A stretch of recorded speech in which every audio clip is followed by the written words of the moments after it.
هي مدينة الأبواب نصف المغلقة التي تدعونا للدخول إليها للتسليم على ساكنها.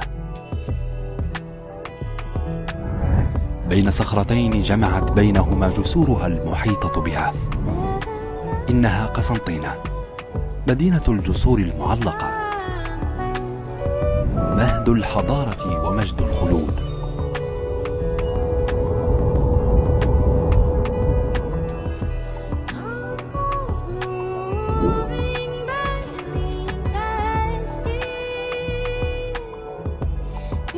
مدينة العلم والعلماء، فبقاف قصر الباهي أحمد العتيق وبزواياها المضيئة للأنفس، برائحة الياسمين ومسك ليله.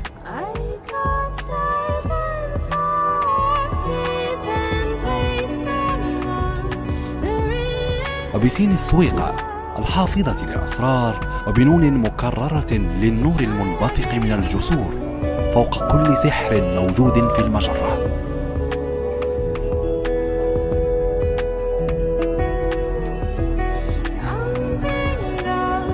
بتاء أخيرة تختتم كل الكلمات بتاريخ تزخر به المدينة من أول صخرة وضع عليها أساسها إلى أحدث إسمنت تم خلطه للبناء المتواصل.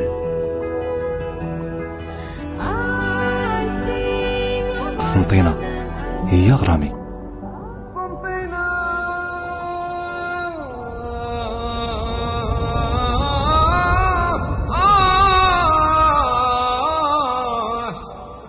بسم الله نبدأ كلام